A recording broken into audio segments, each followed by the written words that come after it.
The metal detector screamed against Sarah's ears as she swept it across the storm-churned sand.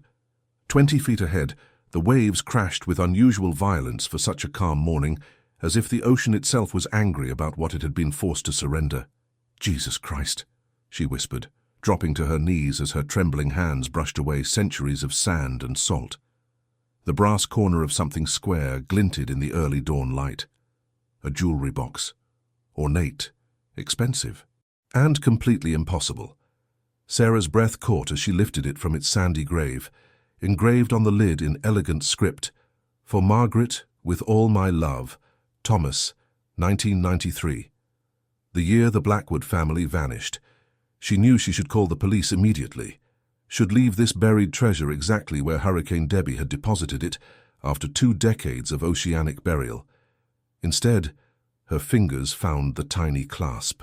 Inside, nestled in water-stained velvet, lay a wedding ring, a child's Mickey Mouse watch, and a photograph so water-damaged it was barely recognizable.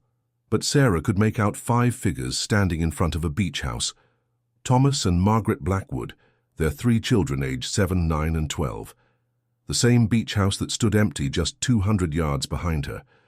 2 days before, Thomas Blackwood stood on the weathered deck of their beach house, gripping his morning coffee, as he watched the horizon with the intensity of a man reading his own death sentence. The Weather Channel had been running continuous coverage of Hurricane Grace for the past 18 hours, and every update seemed to bring worse news. What had started as a Category 2 storm meandering through the Atlantic had transformed into a monster, a Category 4 hurricane with sustained winds of 145 mph and a trajectory that seemed to change with every satellite pass. The cone of uncertainty, the meteorologists called it, that white funnel on the weather maps that showed where the storm might go. Thomas had always hated that phrase, uncertainty, as if admitting they didn't really know was supposed to be comforting. The morning air was deceptively calm, carrying only the faintest hint of the violence brewing 300 miles offshore. A gentle breeze rustled through the sea oats that Margaret had planted along their property line 5 years ago, when they'd first bought this slice of paradise on Millfield Point. Back then they'd joked about hurricanes, made plans for hurricane parties with the neighbors, treated the annual threat as just another quirk of coastal living. That was before Hurricane Andrew had devastated South Florida the year before. Before they'd seen what a truly powerful storm could do to lives, to families, to entire communities. "Dad, are we really going to have to leave?" 12-year-old Michael asked, sliding open the glass door and joining his father on the deck. The boy's voice carried that particular mixture of excitement and worry that only a pre-teen could manage.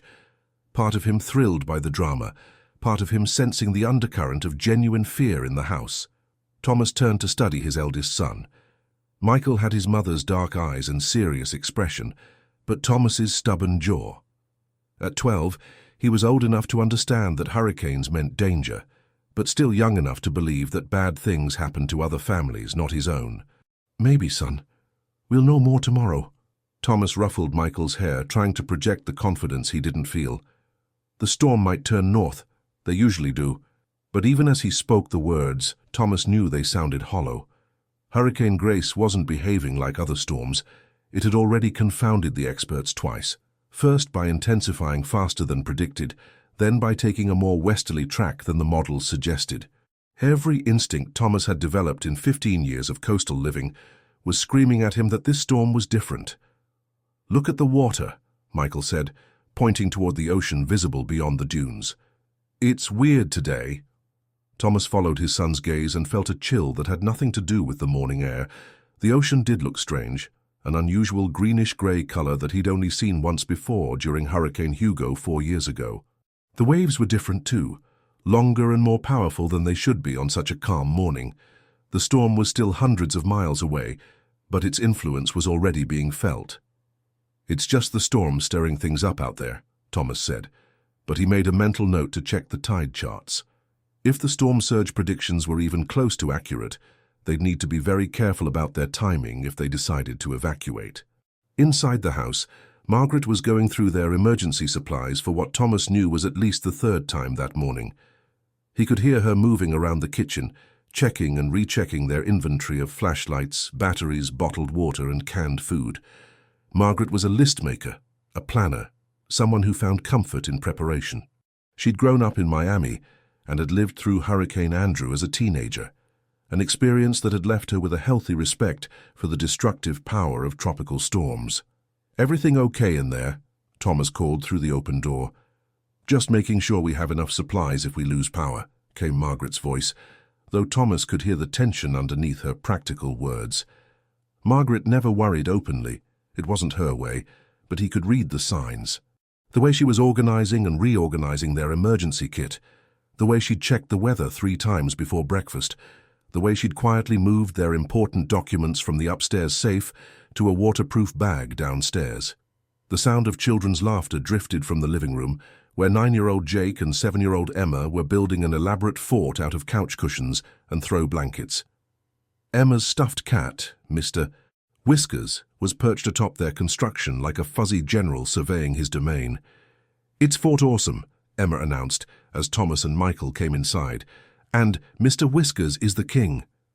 "That's a pretty impressive fort," Thomas said, crouching down to peer into the cushion cave where both children had squeezed themselves. "Think it's hurricane-proof?" "Nothing's hurricane-proof," Jake said with the matter-of-fact tone that 9-year-olds sometimes adopted when discussing serious topics. "That's why people have to leave sometimes." Thomas exchanged a glance with Margaret over the children's heads. Even Jake understood that they might have to evacuate, though none of the kids really grasped what that would mean.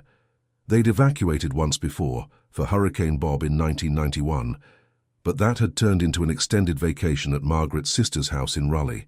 They'd returned home to find their house untouched, and their biggest concern being the ice cream that had melted in the freezer. This felt different. Margaret emerged from the kitchen, wiping her hands on a dish towel. Her auburn hair was pulled back in a practical ponytail, and she was wearing one of Thomas's old college t-shirts over denim shorts, her standard uniform for serious housework or storm preparation. "I think we should leave tomorrow morning," she said quietly, her voice low enough that the children wouldn't hear. "Better safe than sorry." Thomas nodded, though his mind was already racing through the logistics. They'd need to pack clothes for at least a week, secure the house, arrange for someone to check on their property after the storm passed. His construction business would shut down for several days, maybe longer, if the storm caused significant damage to the area. "Where do you want to go?" he asked. "Your sister's place?" "I called Linda this morning. She's expecting us." Margaret's smile was forced but genuine. The kids loved staying there anyway. Thomas looked around their home, the beach house they'd saved for 5 years to buy, the place where they'd planned to raise their children and grow old together. The jewelry box he'd given Margaret for their 15th anniversary sat on the coffee table, catching the morning light streaming through the windows. Inside were the small treasures that marked the milestones of their life together. Margaret's wedding ring from their first ceremony, hospital bracelets from when each of the children were born, ticket stubs from their honeymoon. 15 years of marriage, 3 beautiful children, a successful business, and a home they loved. Everything they'd worked for was right here in this house. "We'll start packing after lunch," Thomas decided. "Give the storm a few more hours to show us what it's really going to do." As if summoned by his words, the phone rang. Thomas answered to find his neighbor, Bill Henderson, on the other end. "You folks planning to ride this one out?" Bill asked without preamble. "Thinking about leaving tomorrow morning," Thomas replied. "You?" "Martha's already got the car packed. We're heading to her mother's place in Charlotte this afternoon." Bill paused. "I've got a feeling about this one, Tom. Been living on this coast for 30 years, and I've never seen the water look like it does today." After hanging up, Thomas found himself drawn back to the deck. The morning was progressing, but the strange quality of the light hadn't changed. The air felt heavy, pregnant with electricity, and the birds that usually filled their yard were notably absent. Hurricane Grace was still 2 days away, but Thomas could feel its presence like a weight on his chest. The storm was coming for them, and somewhere deep in his bones, he knew that nothing would ever be the same again. He had no way of knowing that in less than 48 hours, the distinction between what they could save and what they would lose would become tragically irrelevant. The next morning. The morning dawned with the kind of deceptive beauty that made Hurricane Grace seem like nothing more than a meteorologist's fever dream. Thomas woke to sunlight streaming through their bedroom windows, and the gentle sound of waves lapping against the shore, the same peaceful ocean symphony that had lulled him to sleep nearly every night for the past 5 years. For a moment, lying in bed with Margaret's warm body curled against his side, he allowed himself to believe that maybe they'd overreacted. Margaret stirred beside him, her auburn hair catching the early light like spun copper. "What time is it?" she murmured against his shoulder. "Almost 7, Thomas replied, pressing a kiss to the top of her head. Storm's still 12 hours away, according to the latest reports. Through their second-story window, the view was postcard perfect. The ocean stretched endlessly toward the horizon, its surface painted in gentle shades of blue and green. A few early morning joggers were visible on the beach, and in the distance, a fishing boat headed out for what might be the last good day of weather for a week. "See?" Thomas said, gesturing toward the peaceful scene as Margaret sat up and rubbed the sleep from her eyes. "Maybe we're getting worked up over nothing." But even as he spoke the words, Thomas noticed things that didn't quite fit the picture of normalcy he was trying to construct. The joggers were moving faster than usual, their body language suggesting urgency rather than leisure. The fishing boat was heading out earlier than normal. Most of the local captains didn't launch until after 8, and there was something about the quality of the light that seemed wrong, as if the sun was shining through a filter that muted its warmth. Margaret wasn't buying his forced optimism. She'd learned to read the signs that weather services sometimes missed, lessons taught by growing up in South Florida, where hurricanes were an annual rite of passage rather than occasional visitors. As she padded to the window in her pajamas, her trained eye catalogued the subtle warnings that most people would miss. "The birds are gone," she said quietly. Thomas joined her at the window and realized she was right. Their yard, normally alive with the chatter of seagulls, sandpipers, and the occasional pelican, was eerily silent. Not just fewer birds, no birds at all. Even the ever-present seagulls that usually fought over scraps from their garbage cans were nowhere to be seen. "They probably just went inland a bit," Thomas suggested, but his voice lacked conviction. "Look at the watercolor." Thomas squinted at the ocean, trying to see what Margaret was seeing. At first glance it looked normal enough, but as he focused he noticed the subtle wrongness she detected. The water had an odd greenish-grey tint to it, a color he'd only seen once before, during Hurricane Hugo 4 years ago, when the storm's distant influence had stirred up sediment from the ocean floor. "The animals know something we don't," Margaret murmured, and Thomas felt a chill run down his spine. Downstairs, the familiar sounds of their children waking up provided a comforting counterpoint to the growing unease.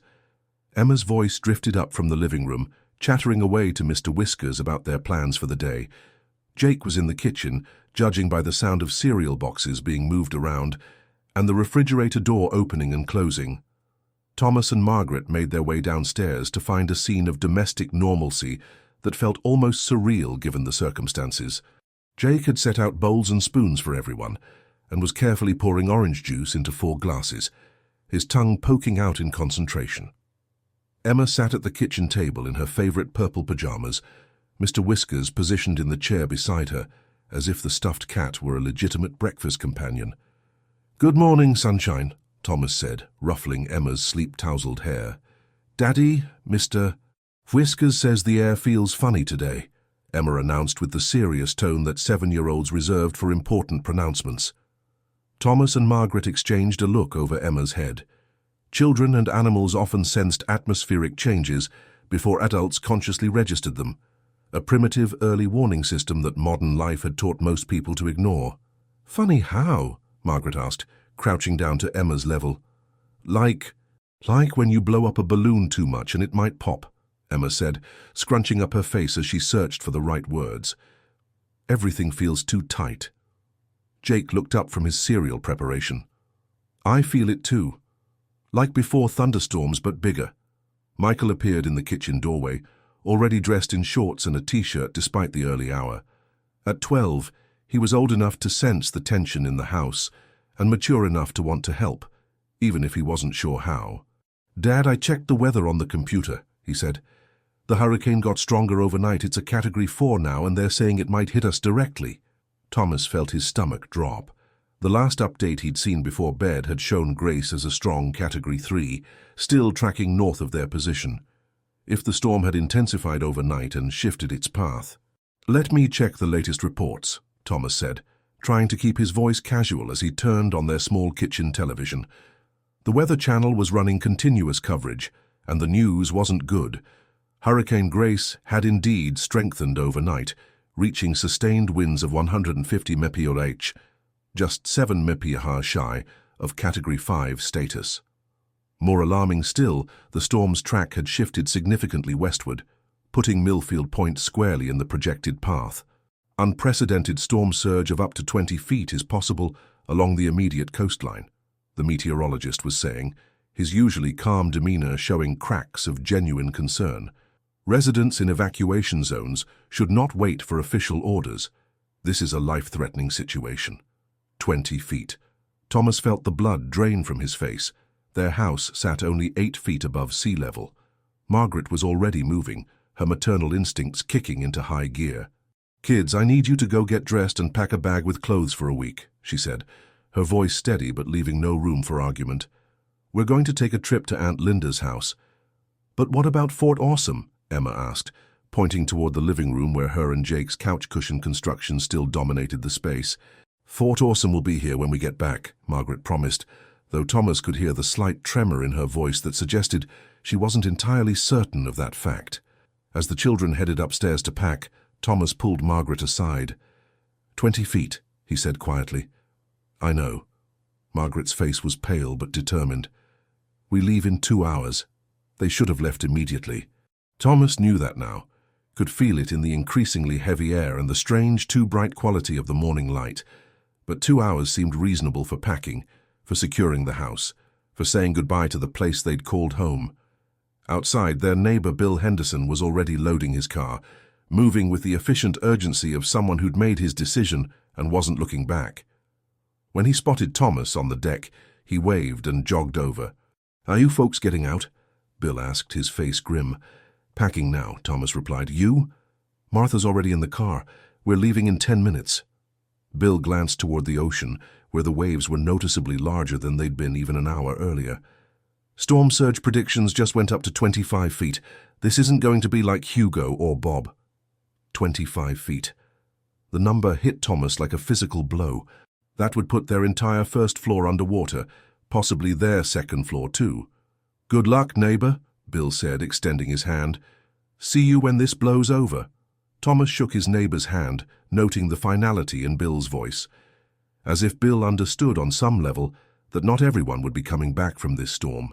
After Bill left, Thomas stood alone on his deck, surveying the home he'd worked so hard to buy, the life he'd built here with Margaret and the kids.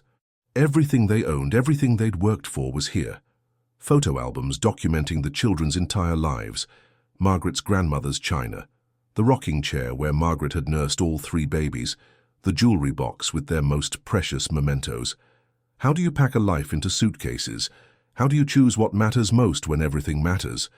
Inside, he could hear Margaret moving around upstairs, her footsteps quick and purposeful as she gathered clothes and essentials.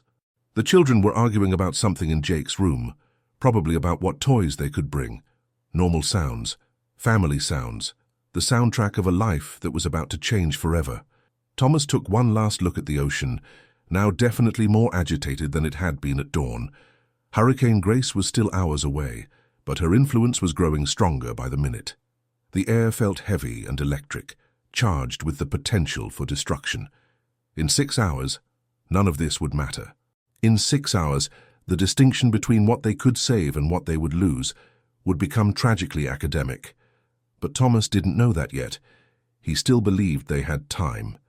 At noon, the local radio station's emergency broadcast pierced through the Blackwood house at exactly 12:07 p.m., interrupting Emma's favorite lunchtime cartoon with the harsh electronic tone that every coastal resident had learned to dread. Thomas was in the garage, wrestling with the plywood sheets he'd bought 3 hurricanes ago but never actually used, when Margaret's voice called him inside with an urgency that made his blood run cold. "Upgraded to a mandatory evacuation for all coastal areas south of Highway 12, the tinny radio voice was saying, as Thomas burst through the kitchen door. Hurricane Grace has intensified to Category 5 status with sustained winds of 165 mph. Storm surge predictions have been increased to 25 to 30 feet above normal high tide. 30 feet. Thomas felt the world tilt around him. Their house sat 8 feet above sea level. 30 feet of storm surge would put them under 22 feet of churning ocean water. Margaret stood frozen by the radio, her face pale as she processed the same horrifying mathematics. On the kitchen table, their lunch sat forgotten. Sandwiches she'd made just minutes ago when 30-foot storm surge was still an unimaginable concept. That can't be right, Thomas said, though even as he spoke, he knew it was. The radio didn't lie about these things. If anything, the Weather Service tended to be conservative with their predictions.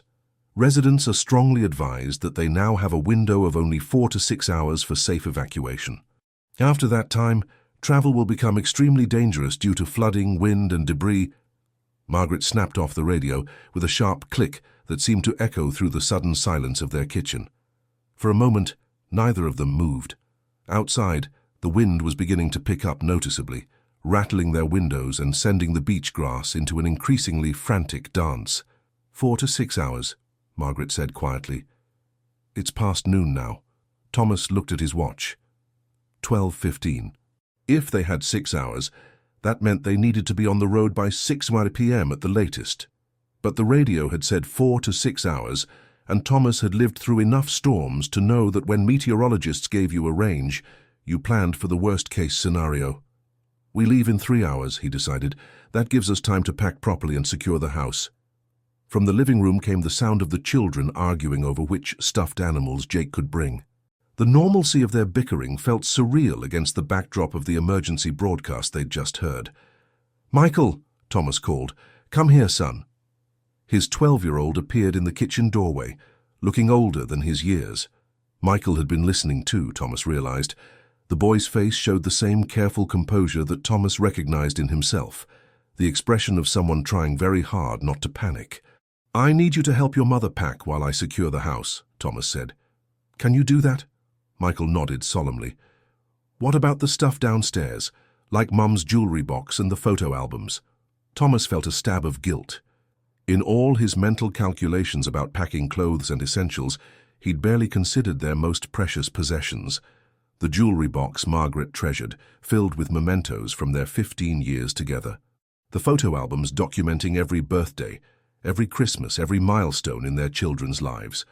The family Bible that had belonged to Margaret's grandmother. "We'll pack those too," Thomas said, though he was already running through the logistics in his head. The car would be full with clothes, food, and basic necessities for potentially weeks away from home. How much room would they have for sentimental items? Margaret seemed to read his thoughts. "I'll make a list," she said, pulling a notepad from the kitchen drawer. "The most important things, the things we can't replace." As Margaret began writing, Thomas headed back to the garage to continue his battle with the plywood. Boarding up the windows was probably futile. If 30 feet of storm surge hit their house, broken windows would be the least of their concerns.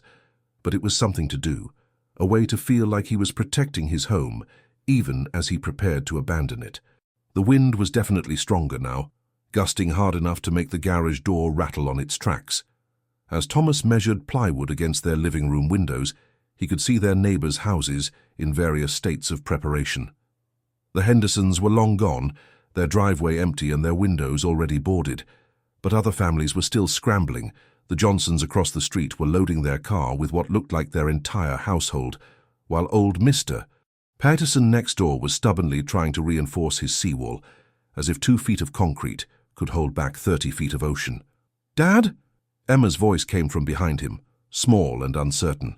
Thomas turned to find his youngest daughter standing in the garage doorway, Mr. Whiskers clutched in her arms.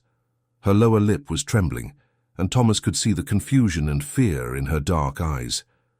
"What's wrong, sweetheart?" "Jake says we might not come back," Emma whispered. "He says the hurricane might eat our house."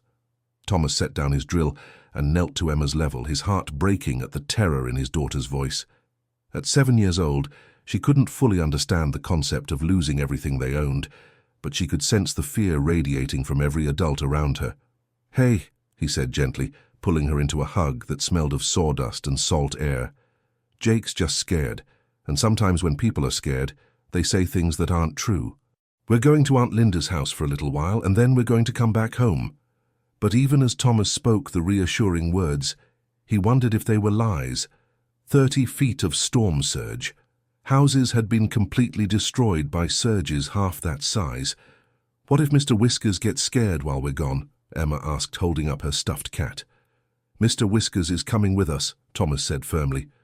"We're not leaving anyone behind." Emma seemed satisfied with this answer and skipped back toward the house, but Thomas remained kneeling on the garage floor for a moment longer. Through the open garage door, he could see the ocean in the distance, and even from here, the waves looked larger and more aggressive than they had just an hour ago. Inside the house, he found controlled chaos. Margaret had enlisted Michael and Jake in the packing effort, and the living room looked like a clothing store had exploded. Suitcases lay open on every available surface, while Margaret moved between them with military efficiency, sorting clothes by family member and weather needs. "I can't find my lucky baseball cap," Jake announced from the stairs. "We don't have time for lucky baseball caps," Margaret called back, but her voice was strained. Thomas could see the stress lines around her eyes, the way her movements were just a little too quick, a little too sharp. "Found it!"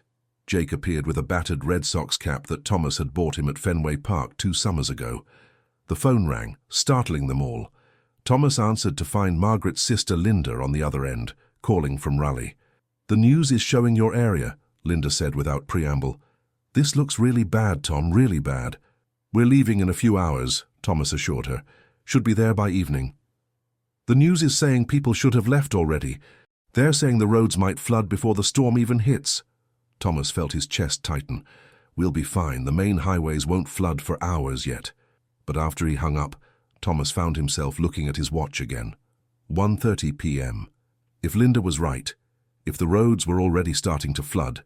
"Margaret," he called. "Change of plans. We leave in 1 hour." Margaret looked up from the suitcase she was packing, her face showing the same realization that was dawning on Thomas. They'd waited too long. In trying to pack properly, to secure their house, to do everything right, they'd eaten up precious time they couldn't afford to lose. 1 hour, she agreed, and Thomas could hear the new urgency in her voice. Outside, the wind gusted hard enough to rattle their windows, and Thomas caught sight of a beach umbrella cartwheeling across their neighbor's yard. The storm was still hours away, but its outer bands were beginning to reach them. Hurricane Grace was no longer a distant threat. It was here, and it was hungry. "Kids," Margaret called, "pack only what you absolutely need. 1 bag each. We're leaving soon." As his family scrambled to condense their lives into suitcases, Thomas stood at the kitchen window watching the ocean that had been their neighbor and friend for 5 years. The waves were building rapidly now, white-capped and angry, reaching higher up the beach with each surge. Somewhere in the back of his mind, a voice was whispering that they'd waited too long, that they should have left with the Hendersons that morning. But Thomas pushed that voice down. They still had time. They had to have time. 1 hour. They could do this in 1 hour. He had no way of knowing that Hurricane Grace had other plans. 3 p.m., the point of no return. The evacuation should have been routine. Thomas had run through this scenario in his head dozens of times over the years. Pack the essentials, board up what they could, load the family into their reliable station wagon, and drive inland to safety. They'd done it twice before for lesser storms, and both times they'd returned 3 days later to find their house intact, their precautions unnecessary, and their biggest concern being the spoiled food in their unpowered refrigerator. This time, Thomas was already thinking about the Holiday Inn in Rocky Mount, where they'd stayed during Hurricane Bob. The kids had loved the indoor pool, and Margaret had enjoyed the brief vacation from cooking and cleaning. They'd play cards in the evening, order pizza, and wait for the all-clear to return home. In a week, they'd be laughing about how they'd overreacted to another storm that had turned out to be nothing more than a lot of wind and rain. That comfortable illusion shattered at exactly 3:17 p.m. Thomas was in the garage, loading the last of their suitcases into the back of their blue Chevrolet station wagon, when the emergency alert system's harsh electronic tone cut through the classic rock station he'd been listening to. The sound made every coastal resident's blood run cold. 3 sharp bursts followed by the monotone voice that meant your life was about to change. "This is an emergency broadcast from the National Weather Service. Hurricane Grace has taken an unexpected turn toward the southwest and has intensified to Category 5 status with maximum sustained winds exceeding 175 mm/s. Thomas felt the screwdriver slip from his suddenly nerveless fingers, clattering onto the concrete floor of the garage. Category 5, the kind of storm that meteorologists talked about in hushed, reverent tones. The kind that redrew coastlines and turned entire communities into footnotes in disaster history. All coastal residents from Cape Fear to the Virginia border are now under mandatory evacuation orders. Storm surge is expected to reach unprecedented levels of 25 to 40 feet above normal high tide. 40 feet. Thomas's mind reeled as he tried to process the number. Their house sat 8 feet above sea level. 40 feet of storm surge would submerge their entire property under 32 feet of churning, debris-filled ocean water. Due to the sudden change in the storm's path and intensity, the timeline for safe evacuation has been significantly compressed. Residents are advised that they may have as little as 2 to 3 hours before conditions become too dangerous for travel. 2 to 3 hours. Thomas looked at his watch with hands that had begun to shake. 3:17 p.m. If they had 3 hours, that meant they needed to be off the coast by 6:17. But the radio had said 2 to 3 hours, and Thomas knew that when it came to hurricanes, you always planned for the worst-case scenario. Current conditions are deteriorating rapidly. Flooding has already been reported on Highway 12 near Duck, and wind gusts of up to 80 mm/s are being recorded at Cape Hatteras. Emergency services will be suspended when sustained winds reach 39 mm/s. Thomas ran for the house, his heart pounding so hard he could feel it in his throat. Inside, he found Margaret standing in the kitchen, her face white as she listened to the same broadcast on their portable radio. The children were scattered around the living room, their last-minute packing forgotten as they sensed the sudden change in their parents' demeanor. "Category 5, Margaret said, and Thomas could hear the barely controlled panic in her voice. "We leave now," Thomas said. "Right now. Everyone in the car." "But I haven't finished," Margaret started. "Leave it," Thomas cut her off. "Whatever isn't packed stays here." Emma burst into tears. "I can't find Mr. Whiskers."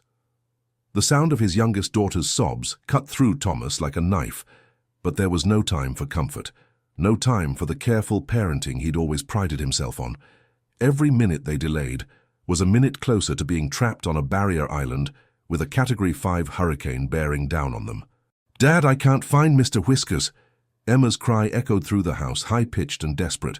Thomas felt the first real spike of panic claw at his chest, not because of the stuffed cat, but because of what Emma's distress represented. They were falling apart when they needed to be moving with perfect efficiency. This was how families died in disasters, not from the storm itself, but from the precious minutes lost to fear and confusion, and the desperate human need to save what couldn't be saved. "Everyone look for Mr. Whiskers," Thomas ordered, his voice sharper than he'd intended. 2 minutes, that's all we have." The next 2 minutes felt like hours. Margaret tore through Emma's room, checking under the bed and in the closet. Michael searched the living room, tossing couch cushions aside with increasing desperation. Jake checked the kitchen and the bathroom. Thomas himself searched the garage and the deck, calling the stuffed cat's name as if it might actually respond. "Found him!" Jake's voice came from the living room, triumphant and relieved. He was under the couch. Thomas had never been so grateful to see a bedraggled stuffed animal in his life. Emma snatched Mr. Whiskers from her brother's hands and hugged the cat fiercely, as if she'd been reunited with a real pet rather than a collection of fabric and stuffing. "Thank God," Margaret breathed, then suddenly grabbed Thomas's arm with fingers that dug into his flesh like talons. "The safe. Did you get the documents from the safe?" The world tilted around Thomas as he realized his mistake. Birth certificates, insurance papers, their savings bonds, their marriage certificate, the deed to the house, everything important was still locked away in the small fireproof safe in their bedroom closet. In his rush to pack clothes and food, in his focus on the immediate needs of evacuation, he'd completely forgotten about the documents that would be essential for rebuilding their lives if the worst happened. "I'll get them," he said, already turning toward the stairs. "Dad, no!" Michael shouted, and Thomas could hear genuine fear in his 12-year-old son's voice. The roof is already starting to come apart. Through the growing wind, they could all hear it now, the sound of their home beginning to surrender to the storm's advance forces. Shingles being torn away with sharp cracking sounds, window frames groaning under increasing pressure. The beach house that had weathered 15 years of storms was starting to show signs that this one might be different. But those documents represented their entire legal existence. Without them, they'd have no way to prove who they were, no way to file insurance claims, no way to rebuild. Thomas had built a successful construction business from nothing, had saved for 5 years to buy this house, had created a life based on careful planning and preparation. He couldn't walk away from everything they'd worked for because of his own stupid oversight. "I'll be quick," Thomas said, already heading for the bedroom. "Start the car. If I'm not back in 3 minutes, leave without me." "We're not leaving without you," Margaret said fiercely. As Thomas took the stairs 2 at a time, he could hear the wind outside growing stronger by the minute. Through the upstairs windows, he could see their neighbors' yards littered with debris, patio furniture, garbage cans, pieces of fencing that had already surrendered to the storm's growing strength. The combination to the safe was Emma's birthday, 07-15-86. Thomas's fingers shook as he spun the dial, the metal clicking with mechanical precision, even as the house groaned around him. Inside the safe, their most important papers were organized in manila folders. Margaret's doing, her methodical approach to protecting what mattered most. As he grabbed the thick envelope containing their documents, Thomas heard something that made his blood freeze in his veins. A sound that every coastal resident knew and feared, a sound that meant their time had run out. The deep rumbling roar of massive water displacement. Not the gentle crash of normal waves, but the freight train rumble of an ocean in motion. The storm surge was coming. Through the bedroom window, Thomas could see it approaching like a scene from a nightmare, a dark wall of water that stretched from horizon to horizon, moving with the inexorable force of physics unleashed. 20 feet high, maybe more, and still growing as it raced toward shore. He had perhaps 90 seconds before that wall of water reached their house. 90 seconds to save his family's future, to preserve some small piece of their life together, to ensure that if they died in the next few minutes, someone would eventually know that the Blackwood family had existed, had loved each other, had tried their best to survive what couldn't be survived. Thomas ran. 4:30 p.m., the last hour. Thomas ran down the stairs with the manila envelope clutched against his chest, his heart hammering so hard he could feel it in his temples. Through the windows he could see the dark wall of water approaching with terrifying inevitability, a moving mountain of ocean that dwarfed everything in its path. The sound was deafening now, a rumbling roar that seemed to come from the earth itself, as if the planet were tearing apart at its seams. "Everyone in the car, now!" he shouted as he burst into the living room. Margaret was already herding the children toward the garage, her maternal instincts overriding everything else. Emma clutched Mr. Whiskers so tightly that her knuckles were white, while Jake carried a backpack that looked ready to burst. Michael, trying to be the responsible eldest child, had grabbed the emergency radio and was clutching it like a lifeline. "Dad, what's that noise?" Emma asked, her 7-year-old voice barely audible over the approaching roar. Thomas didn't answer. Couldn't answer. How do you explain to a child that the ocean is coming to swallow your house, that the thing that had provided the soundtrack to their peaceful family life, the gentle whisper of waves against sand, had transformed into something monstrous and hungry? The garage felt like a haven of normalcy for about 3 seconds. Their blue Chevrolet station wagon sat waiting, already loaded with most of their belongings. Margaret's jewelry box was tucked safely in the back, wrapped in one of Thomas's old sweaters. The car that had taken them on countless family vacations, that had brought each of their children home from the hospital, that represented stability and reliability and the promise of escape. Then the power went out. The garage door opener died with a mechanical wheeze, leaving them trapped behind 8 feet of solid wood and metal. In the sudden darkness, Emma started to cry, not the dramatic wails of a frustrated child, but the quiet, terrified sobs of someone who understood on a primitive level that something terrible was happening. "The manual release," Margaret said, her voice steady despite the circumstances. She'd always been the practical one, the problem solver, the one who read instruction manuals and knew where everything was located. Thomas fumbled for the emergency release cord, his hands shaking as the roar outside grew louder. The manual mechanism was stiff from years of disuse, and precious seconds ticked by as he struggled with the unfamiliar motion. Finally, the door lurched and began to rise, revealing a world transformed. What had been their peaceful residential street an hour ago was now a wind-torn battlefield. Debris flew through the air like missiles, chunks of roofing, patio furniture, a child's bicycle that spun end over end before crashing into the Hendersons' empty house. The wind was so strong that Thomas had to lean into it just to stay upright, and even then he could feel it trying to push him sideways. But it was the water that made his blood turn to ice. Already, 6 inches of seawater covered their driveway. Not the gradual flooding he'd expected, but the advance guard of the storm surge, the leading edge of catastrophe rushing inland with unnatural speed.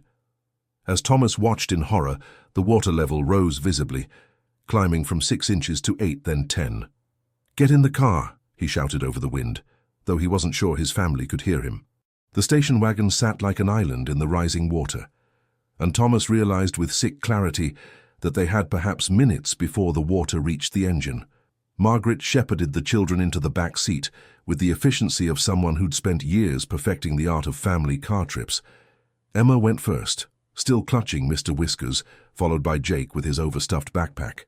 Michael, trying to be helpful, attempted to close the car door and nearly lost his grip as a particularly strong gust of wind caught it. "I'll drive," Margaret said, sliding into the driver's seat without waiting for discussion. Thomas didn't argue. Margaret was the better driver in crisis situations, calmer, more focused, less likely to make rash decisions based on panic. As Thomas climbed into the passenger seat, he caught sight of their house through the rear window.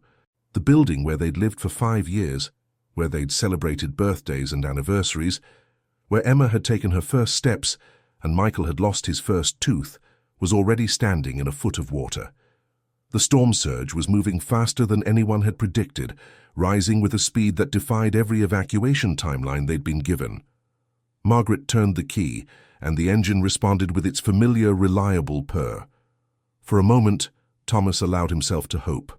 They had a car that ran, a full tank of gas, and a route to higher ground that should still be possible.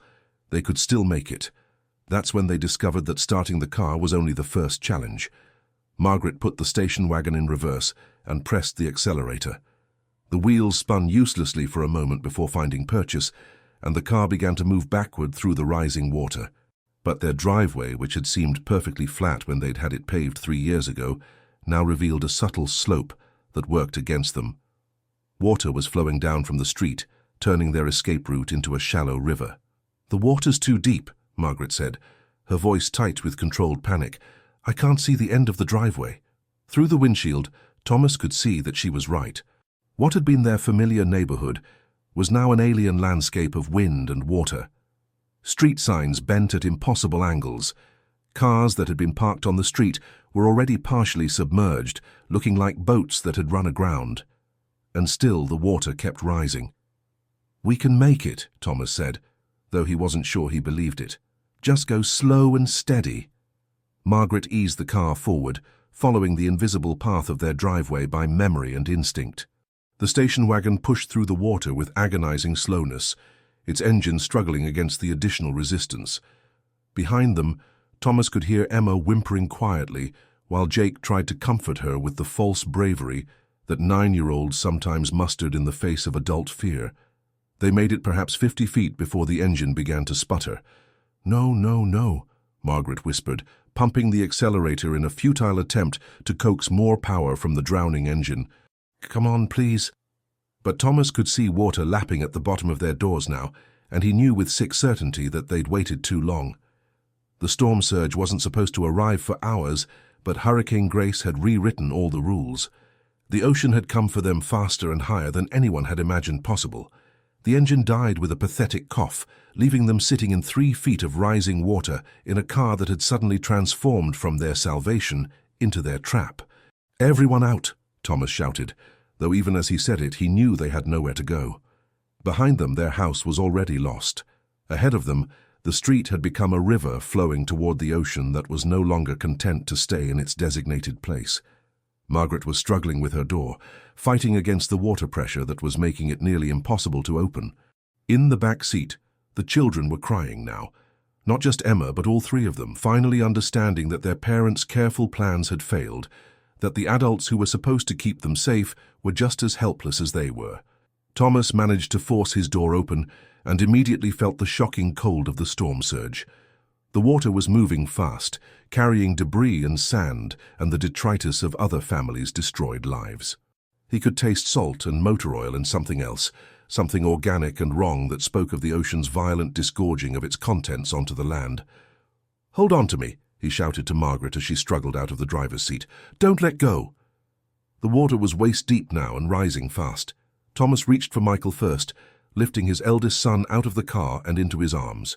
The boy was 12, almost too big to carry, but adrenaline gave Thomas strength he didn't know he possessed. Margaret had Emma and was struggling toward him through the current, her face set in lines of grim determination. Jake was beside her, his hand locked in hers, both of them fighting to stay upright as the water tried to sweep them away. That's when Thomas heard it, a sound that made the blood freeze in his veins. The deep, bass rumble that meant the main surge was still coming. What they were experiencing now was just the preview, the appetizer before the main course of destruction.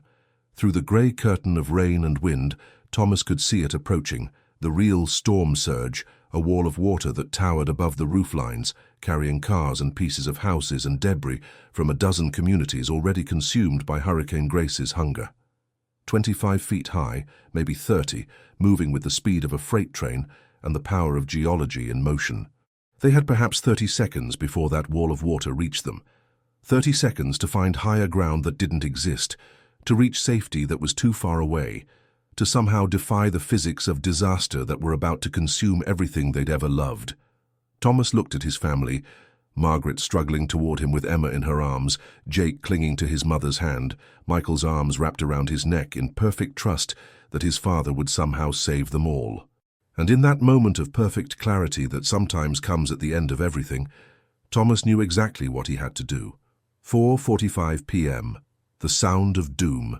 Thomas had made split-second decisions before, in his construction work, when a beam was falling or scaffolding was collapsing, when someone's life depended on his ability to act without hesitation. But standing waist-deep in storm surge with his family around him and a 30-foot wall of water bearing down on them, every option seemed to lead to the same inevitable conclusion. The car was useless now, its engine drowned and its body already being pushed sideways by the current. Their house was disappearing behind them, the first-floor windows already submerged, water pouring through the front door like a waterfall in reverse. The street they'd driven down thousands of times had become a raging river carrying chunks of other people's lives. A mailbox, a child's swing set, what looked like someone's kitchen table spinning end over end in the churning water. But it was the sound that truly terrified him. The deep, primordial roar of the main storm surge approaching, not the relatively gentle flooding they were experiencing now, but the real monster, the geological event that would reshape the coastline and erase entire communities. It sounded like the end of the world, like the ocean itself had declared war on the land and was bringing all of its terrible power to bear. "Dad!" Michael's voice was high with panic, his 12-year-old composure finally cracking as he clung to Thomas's neck. "What do we do?" Thomas looked around desperately, his mind racing through possibilities that all seemed equally hopeless. The nearest high ground was 3 miles inland, an impossible distance to cover with the water rising by the minute. Their neighbors' houses were no better situated than their own, already showing watermarks halfway up their first-floor windows. Even the emergency shelters they'd always relied on as backup plans were too far away to reach in time. Margaret was struggling toward him through the current, Emma clutched in her arms while Jake held tight to her free hand. The water was up to Margaret's chest now, and Thomas could see the strain on her face as she fought to keep both children above the surface. Emma's dark hair was plastered to her head, and she was making small, frightened sounds that cut through Thomas like knives. "The roof!" Margaret shouted over the wind, pointing toward their house. "We have to get to the roof." Thomas followed her gaze and felt his heart sink. The second story of their house was still above water, but not by much. And even if they could somehow fight their way back through the current, even if they could find a way to break through to the upper floor, what then? The main surge would overtop even their roof by 20 feet or more. But it was the only option they had. "Can you make it back to the house?" Thomas called to Margaret. "I think so," she replied, though Thomas could hear the uncertainty in her voice. The current was getting stronger by the minute, and Margaret was already exhausted from fighting it. Thomas shifted Michael to his left arm and reached for Jake with his right. The 9-year-old was trembling. Whether from cold or fear, Thomas couldn't tell. Probably both. Jake's Red Sox cap was gone, swept away by the wind, and his face was pale with shock. "Listen to me," Thomas said, making his voice as calm and steady as he could manage. "We're going to swim back to the house together. Everyone holds on to everyone else. Nobody lets go. Understand?" 3 small voices chorused agreement, though Thomas could hear the fear underneath their words. Emma was still clutching Mr. Whiskers, the stuffed cat now soaked and bedraggled, but somehow still providing comfort to his youngest daughter. The swim back to their house was the longest 50 yards of Thomas's life. The current fought them every step of the way, trying to sweep them toward the ocean that had already claimed so much of their world. Thomas could feel his strength ebbing as he fought to keep both himself and Michael above water, while also trying to help Margaret with Jake and Emma. Halfway there, Jake lost his grip on Margaret's hand. "Jake!" Margaret screamed as the current caught the boy and began to carry him away. Thomas didn't think. He released Michael, trusting his eldest son to stay afloat for the few seconds it would take, and lunged through the water toward Jake. His fingers closed around the boy's wrist just as Jake's head went under, and Thomas hauled him back to the surface with a strength born of pure desperation. "I've got him," Thomas gasped, pulling Jake against his chest. "I've got him." But the effort had cost them precious time and energy. The main surge was closer now, close enough that Thomas could see individual objects caught in its leading edge. Cars, pieces of houses, trees that had been ripped from the ground roots and all. The sound was deafening, a rumble that seemed to come from the earth's core. They reached their house just as the water level hit the bottom of the second-story windows. The front door was completely submerged, but one of the first-floor windows had been broken by debris, creating an opening they might be able to use. "Through the window!" Thomas shouted, boosting Michael up onto the windowsill. The boy was shaking uncontrollably now, but he managed to pull himself through the opening and into what had once been their living room. Margaret passed Emma through next, the little girl still clutching Mr. Whiskers as Michael pulled her to safety. Then Jake, who was so exhausted he could barely hold on as his brother dragged him into the flooded house. Margaret went next, and finally Thomas hauled himself through the window just as the water level reached the sill. Inside their house, the scene was apocalyptic. Everything on the first floor was floating, furniture, books, family photos in their protective frames, all of it swirling in the dark water that had invaded their home. The smell was overwhelming, salt water and mud and something organic and wrong, as if the ocean had vomited up decades of accumulated debris. "Upstairs," Thomas commanded, and they waded through the flooded living room toward the staircase. The water was waist-deep and rising fast, carrying pieces of their lives in its current. Thomas watched their family photos float past, images of birthdays and Christmases and vacations, all of it reduced to waterlogged paper and broken glass. The stairs were still above water, but barely. As they climbed toward the second floor, Thomas could feel the house shaking around them, the entire structure groaning under the pressure of the water pressing against its foundation. From the upstairs hallway window, Thomas could see the main surge approaching with terrifying clarity. It was larger than he'd imagined, a moving wall of dark water that stretched from horizon to horizon, carrying the debris of a dozen communities already consumed by Hurricane Grace's hunger.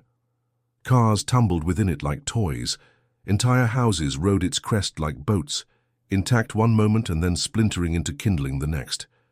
"How long do we have?" Margaret asked, her voice barely audible over the approaching roar. Thomas looked at the surge, estimated its speed and distance, and felt his blood turn to ice. 2 minutes, maybe less. 2 minutes to find a way to survive the unsurvivable. 2 minutes to somehow protect his family from a force of nature that had already proven itself capable of reshaping the landscape. Margaret was looking around their bedroom, the same room where they'd made love and argued and planned their children's futures, now transformed into what might be their tomb. "The attic," she said suddenly. "We could break through to the attic." Thomas looked up at the ceiling and shook his head. Even the attic wouldn't be high enough. The main surge would overtop their house by 20 feet or more. They could buy themselves a few extra minutes, but the end result would be the same. But Margaret was already moving, pulling down the attic access panel with desperate efficiency. "Help me boost the kids up," she said. Thomas understood. They weren't going to survive this. The mathematics of 30 feet of storm surge versus their 2-story house were too simple and too brutal to argue with. But maybe, just maybe, they could buy their children a few extra minutes. Maybe the surge would recede quickly. Maybe rescue workers would somehow find them. Maybe miracles still happened in a world where 30-foot walls of water could appear without warning. He lifted Emma first, passing her up through the access panel into the cramped attic space.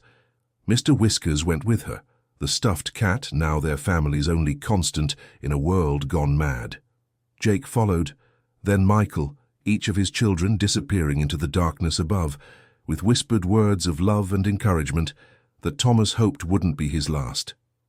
Margaret went next, and Thomas was about to follow when he heard something that made him pause. From downstairs, the sound of splintering wood. The first floor was beginning to collapse under the pressure of the water, but it wasn't the destruction of his house that made Thomas turn back toward the bedroom. It was the jewelry box. Margaret's anniversary gift, the one he'd given her just 6 months ago, was sitting on their dresser, somehow still above the waterline, somehow still dry. Inside were the small treasures that marked the milestones of their life together: Margaret's wedding ring from their first ceremony, the hospital bracelets from when each of their children were born, photos from their honeymoon and family vacations. If they were going to die, and Thomas was beginning to accept that they probably were, he wanted something of their love to survive. Something that would tell the world that the Blackwood family had existed, had been happy, had loved each other with the kind of fierce devotion that made life worth living. He grabbed the jewelry box just as the main surge hit their house. The impact was like being inside a building during an earthquake, but worse. The entire structure shuddered and groaned as 30 feet of moving water slammed into it with the force of a controlled demolition. Thomas was thrown against the bedroom wall as the house shifted on its foundation, the jewelry box flying from his hands and spinning across the tilting floor. He lunged for it just as the bedroom floor gave way, his fingers closing around the brass handle as the entire second story of their house began to collapse into the churning maelstrom below. The last thing Thomas saw before the water claimed him was the jewelry box in his hands, somehow still intact, somehow still dry. Their love, reduced to a small brass container but still whole, still real, still worth saving, even when nothing else could be saved. 20 years later, Sarah Martinez had been walking this stretch of Millfield Point Beach every morning for 3 years, ever since her divorce had driven her to seek solitude by the sea. The ritual had started as a desperate attempt to outrun the voices in her head, the ones that whispered about her failures, her loneliness, her uncertain future, but had evolved into something closer to meditation. The rhythm of her footsteps in the sand, the steady sweep of her metal detector, the endless percussion of waves against shore had become her daily prayer to whatever gods governed second chances. She'd moved to Millfield Point on impulse, drawn by a real estate listing that promised coastal tranquility and rent she could actually afford on her teacher's salary.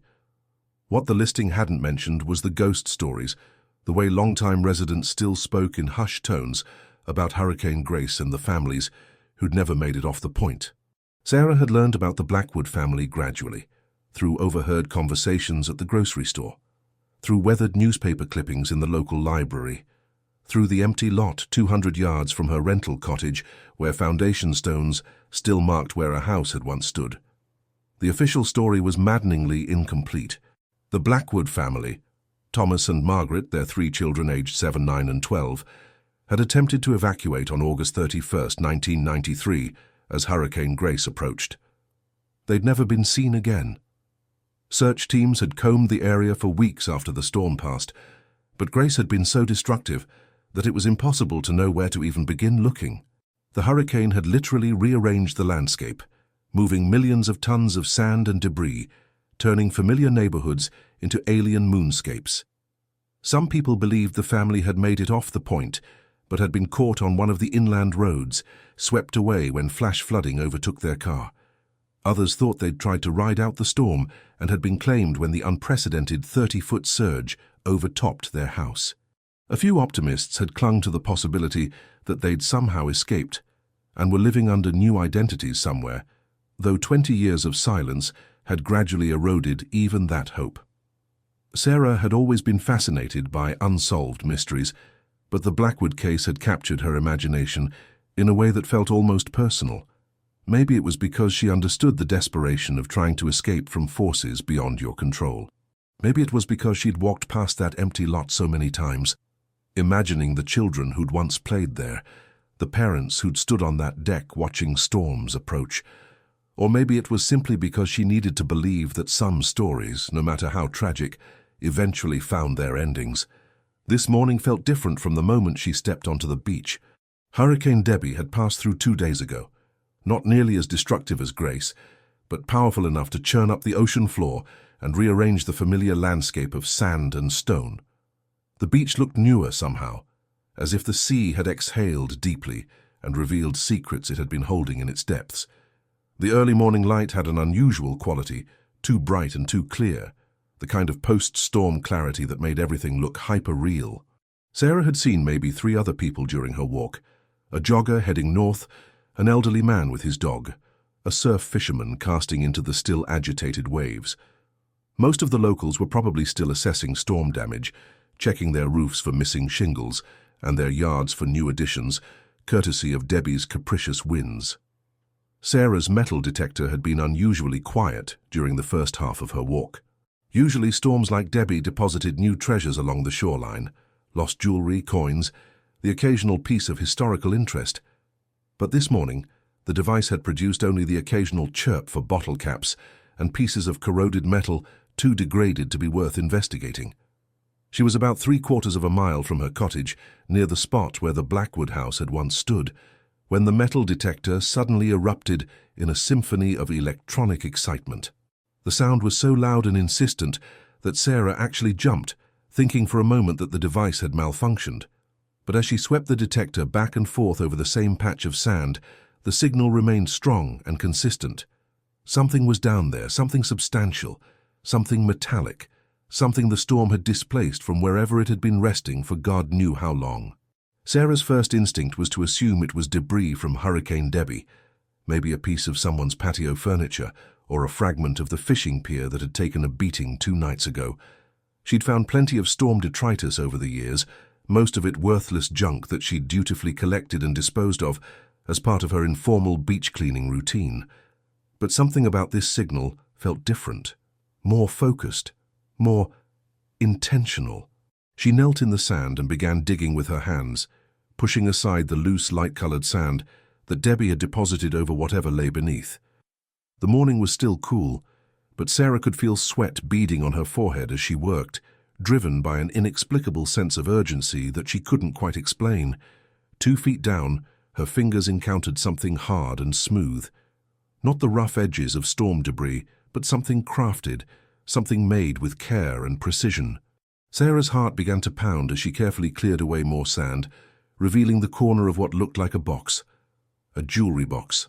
Sarah sat back on her heels, staring at the partially exposed object with a mixture of excitement and disbelief. Even covered in sand and tarnished by salt water, she could see that this was something special. The corner that protruded from the sand was brass, ornately decorated with engravings that spoke of craftsmanship and care. This wasn't the kind of cheap trinket that got lost at beach parties or dropped by careless tourists. With infinite care, she excavated around the box, brushing sand away grain by grain until she could see its full outline. It was roughly 8 inches square and perhaps 4 inches deep, the perfect size for jewelry, for small treasures, for the kinds of mementos that people saved to commemorate the most important moments of their lives. When she finally lifted it from its sandy grave, Sarah was surprised by its weight. The box was heavier than she'd expected, substantial in a way that suggested it was well made and had been built to last. The brass had turned green in places where salt water had accelerated the oxidation process, but the intricate engravings were still clearly visible. And there on the lid in elegant script that had somehow survived 20 years of oceanic burial were words that made Sarah's breath catch in her throat. For Margaret, with all my love. Thomas, 1993. The year Hurricane Grace had torn through Millfield Point. The year the Blackwood family had vanished without a trace. Sarah's hands trembled as she held the jewelry box, understanding instinctively that she was holding something far more significant than a piece of lost treasure. This wasn't just an artifact, it was evidence. It was a message in a bottle that had taken 20 years to reach its intended recipient. She knew she should call the police immediately, should leave the box exactly where she'd found it and let the proper authorities handle whatever investigation might follow, should treat this discovery with the kind of reverence and caution that potential evidence deserved. Instead, her fingers found the tiny clasp. The mechanism was stiff from years of saltwater exposure, but it still functioned. As Sarah lifted the lid, she half expected to find nothing but sand and corrosion inside.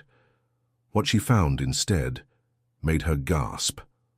The interior of the box was lined with what had once been deep blue velvet, now stained and discolored but still recognizable. And nestled in that damaged velvet, as if they'd been placed there just yesterday, were 3 items that told a story more powerful than any newspaper article or police report ever could.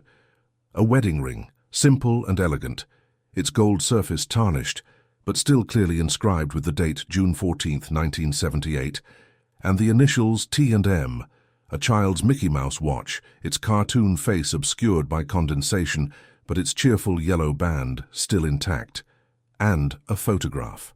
The image was water-damaged almost beyond recognition, its colors bled and its edges soft with moisture damage, but Sarah could still make out 5 figures standing in front of a beach house, 2 adults and 3 children of varying ages, all of them smiling at the camera with the easy confidence of people who believed their happiness would last forever. Sarah turned the photograph over with shaking hands and found faded ink that was still just legible. The Blackwood family, summer 1993, our last happy day. 20 years. For 20 years, this small brass container had been tumbling through the depths of the Atlantic, carrying with it the last tangible remnants of a family's love. While searchers had combed the beaches, and investigators had filed their reports, and the community had gradually accepted that the Blackwoods' fate would remain forever unknown, the ocean had been guarding this secret, waiting for the right storm to bring it home. Sarah sat on the beach with the jewelry box cradled in her lap, watching the waves that had finally decided to tell their story.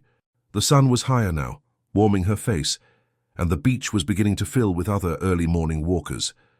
Normal people living normal lives, unaware that they were witnessing the end of one of their community's most enduring mysteries. She thought about Thomas Blackwood in those final moments, fighting against forces beyond his control, choosing to save this small container of memories even when everything else was lost. She thought about Margaret, whose name was engraved on the lid, whose ring now rested in Sarah's palm like a promise kept across decades. She thought about 3 children who'd trusted their parents to keep them safe, even when safety was impossible. Most of all, she thought about love, about the kind of love that endures even when everything else is swept away. About the faith it must have taken to believe that someday, somehow, this small box would find its way back to the world and tell the story of 5 people who'd lived and laughed and loved each other with the kind of fierce devotion that made life worth living. 20 years later, the ocean had finally decided to keep its promise. The next morning, Sarah's hands trembled as she lifted the jewelry box from its sandy grave, acutely aware that she was holding something far more precious than gold or silver. The weight of it surprised her, not just its physical mass, but the emotional gravity of what it represented.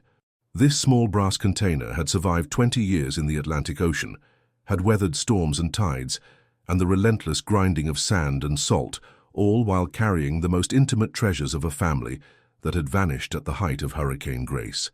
The morning sun caught the tarnished brass surface, highlighting engravings that spoke of a craftsman's attention to detail.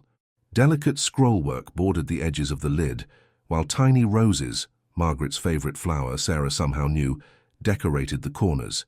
But it was the inscription that made Sarah's breath catch in her throat, elegant script that had somehow survived 2 decades of oceanic burial. For Margaret, with all my love, Thomas, 1993. The year that had changed everything for Millfield Point. The year Hurricane Grace had rewritten the map of the Carolina coast and left behind mysteries that had haunted the community ever since. Sarah knew she should call the police immediately, should treat this discovery with the reverence and protocol that potential evidence deserved, should leave the box unopened and let proper authorities handle whatever investigation might follow. But sitting there on the beach where the Blackwood family had once lived and loved and planned for a future they'd never see, Sarah felt the weight of 20 years of unanswered questions pressing down on her. Her fingers found the tiny clasp with a will of their own. The mechanism was stiff from saltwater exposure, the brass green with patina in places where the ocean had left its mark. For a moment, Sarah worried that she might break something irreplaceable, might damage the very evidence she was trying to preserve. But the clasp yielded to gentle pressure, and the lid opened with a soft click that seemed unnaturally loud in the morning stillness. Inside, nestled in what had once been deep blue velvet, but was now stained and discolored by years underwater, lay 3 items that told a story more powerful than any newspaper headline or police report could ever convey. The first thing Sarah noticed was the wedding ring. It lay in the center of the box like a promise kept, its simple gold band tarnished but unbroken. Sarah lifted it carefully, marveling at its weight and the way it caught the light. The inside of the band was engraved with a date, June 14, 1978, and 2 sets of initials, T&M Thomas and Margaret Blackwood, married 15 years before Hurricane Grace had torn their world apart. Sarah thought about Margaret wearing this ring as she packed for what she'd thought would be a temporary evacuation. Had she taken it off for safekeeping, or had Thomas removed it from her finger in those final moments, understanding that jewelry boxes were more likely to survive than the people who wore their contents? The second item was almost heartbreaking in its innocence, a child's Mickey Mouse watch with a bright yellow band. The cartoon mouse's cheerful face was obscured by condensation that had built up inside the crystal, but his eternally optimistic smile was still visible.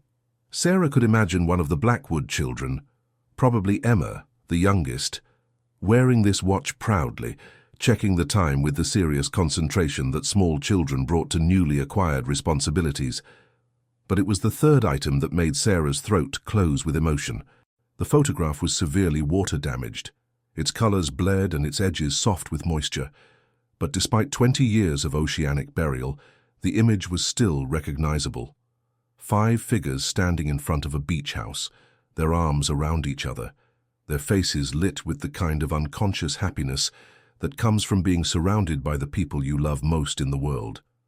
Sarah could make out Thomas Blackwood clearly, a tall man with an easy smile and laugh lines around his eyes. Margaret stood beside him, her auburn hair catching the sunlight, one hand resting on her husband's chest in a gesture so natural it spoke of years of comfortable intimacy. The 3 children were arranged in front of their parents, a serious-looking boy, who must be Michael, the eldest, a gap-toothed grin that belonged to Jake, and a little girl with pigtails who could only be Emma, clutching what looked like a stuffed animal. They looked happy. They looked safe. They looked like a family that had everything to live for. Sarah turned the photograph over with shaking hands and found faded ink that was still just legible. The Blackwood family, summer 1993, our last happy day. The words hit her like a physical blow. Someone, probably Margaret, judging by the feminine handwriting, had labeled this photograph with the prescience of tragedy. Had she written those words after Hurricane Grace was already bearing down on them? Had she somehow known that this perfect moment, captured in glossy paper, would be their final family portrait? Or was it simply the kind of casual notation that people made without thinking, never imagining that their throwaway comments would someday be read as prophecy? Sarah sat back on her heels, the jewelry box cradled in her lap like a sleeping child. Around her, the beach was beginning to come alive with the day's first visitors. A jogger passed by, earbuds in, lost in his own world. A woman with a golden retriever was walking near the waterline, throwing a tennis ball that the dog retrieved with boundless enthusiasm. Normal people living normal lives, unaware that they were witnessing the resolution of one of their community's most enduring mysteries. But Sarah understood that this discovery was about more than solving a missing persons case. This jewelry box was a love letter, written in brass and velvet, a message that had taken 20 years to reach its intended recipient. Thomas Blackwood's final act hadn't been to save documents or money or anything that could be measured in material terms. In those last desperate moments, as 30 feet of storm surge bore down on his family, he'd chosen to preserve the symbols of their love. A wedding ring that represented 15 years of marriage, a child's watch that captured the innocence of youth, a photograph that froze a moment of perfect happiness before the world changed forever. Sarah thought about the courage it must have taken to make that choice. In the face of impossible odds, with his family's survival hanging in the balance, Thomas had found time to grab this small container of memories. Not because he thought it would save their lives, he must have known by then that they were beyond saving, but because he wanted something of their love to endure. The ocean had honored that wish. For 20 years, the Atlantic had cradled this jewelry box in its depths, protecting it from the forces that might have scattered or destroyed its contents. Tides had come and gone, storms had passed overhead, the seafloor had shifted and changed, but somehow this small brass container had remained intact, waiting for the right moment to tell its story. Hurricane Debbie had been that moment. The storm that had seemed like just another inconvenience, another weather event to endure, had actually been the messenger that brought the Blackwood family's final gift back to the surface. The waves that had battered the coast 2 nights ago had been carrying this box toward shore, toward discovery, toward the resolution that the community had needed for 20 years. Sarah looked out at the ocean that had served as both destroyer and protector, taking the Blackwood family but preserving their most precious memories. The morning light danced on the waves, and for a moment she could almost imagine she saw faces in the foam. Thomas and Margaret and their 3 children, finally at peace, now that their story was being told. She closed the jewelry box gently, reverently, understanding that she was the curator of something sacred. These weren't just artifacts. They were proof that love transcends disaster, that some bonds are stronger than storms, that the most precious treasures aren't made of gold or silver, but of moments shared and memories cherished. 20 years of questions were about to be answered. 20 years of wondering and hoping and grieving were about to come to an end. The Blackwood family had finally come home.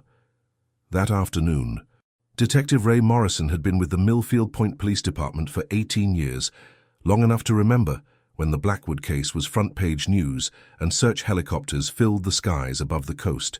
He'd been a rookie then, fresh out of the academy and eager to prove himself.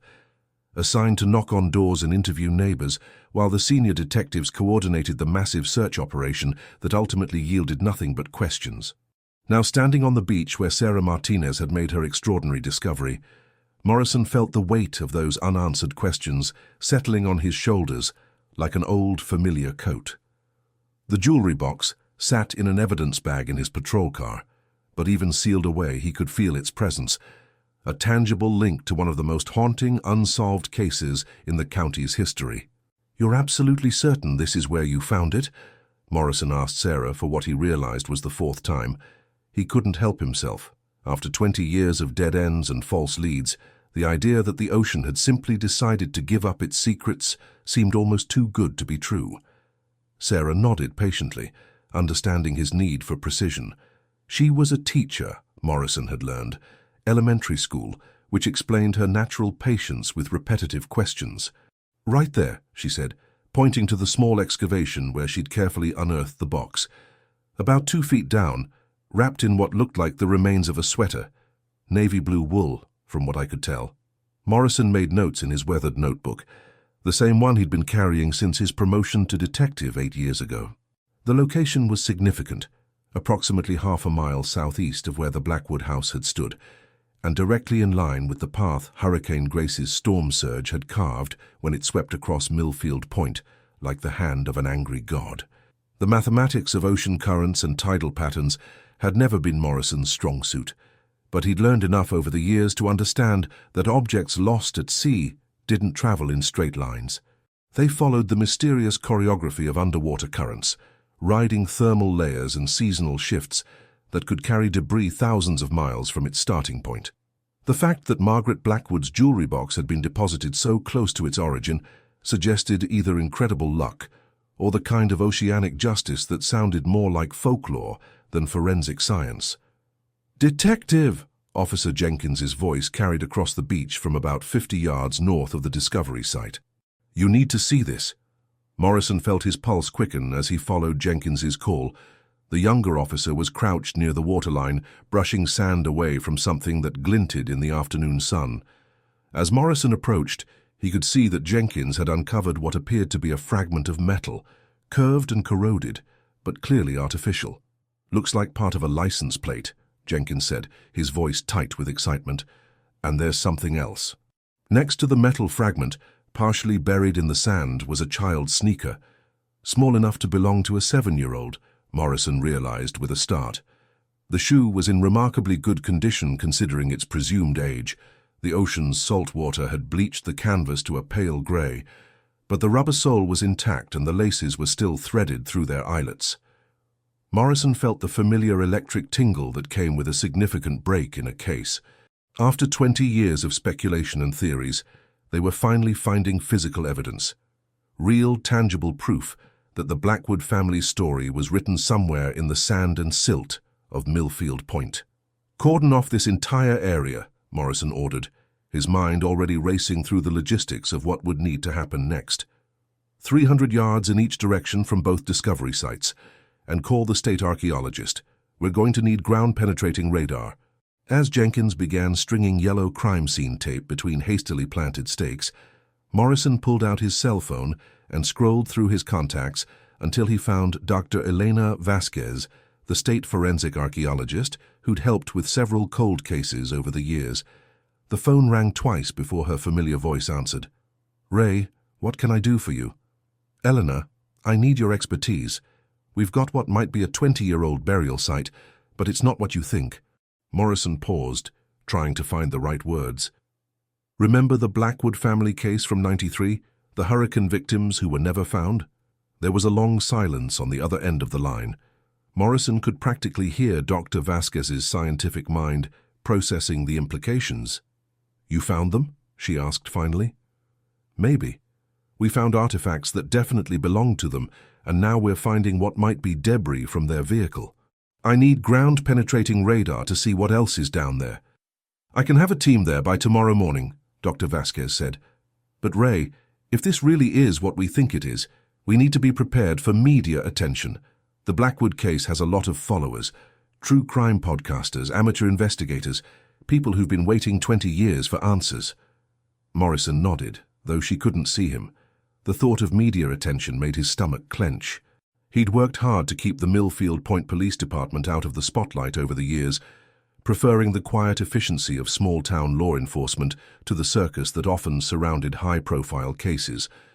But some stories were bigger than the people trying to tell them. The Blackwood family deserved to have their story told properly, completely, with the kind of dignity that had been impossible during the chaotic aftermath of Hurricane Grace.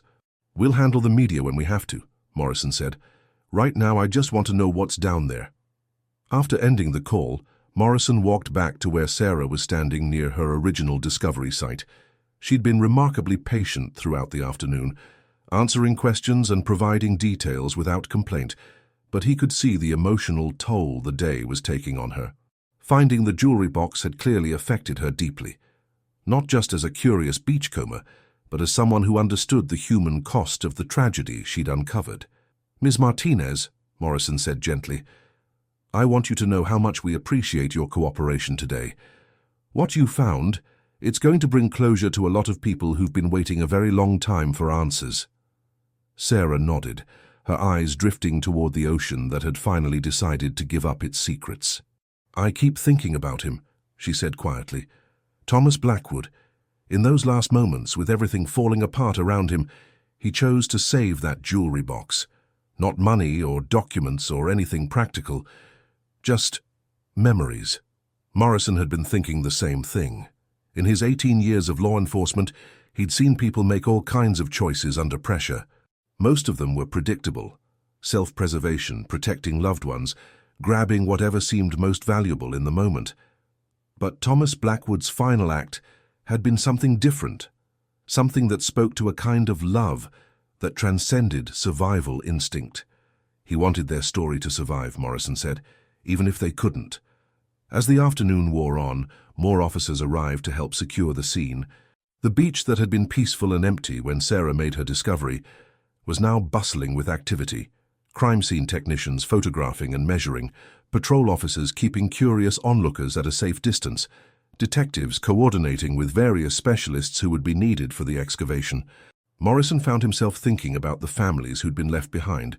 Margaret's sister in Raleigh, Thomas's elderly parents who'd passed away, still not knowing what had happened to their son and his family. There were cousins and childhood friends scattered across the country, people who'd carried questions and grief for 20 years, people who deserved to know that the mystery was finally being solved. But first, they had to be absolutely certain. They had to follow proper procedures, document everything carefully, build a case that would satisfy not just the emotional needs of the community, but the legal requirements of closing a missing persons investigation.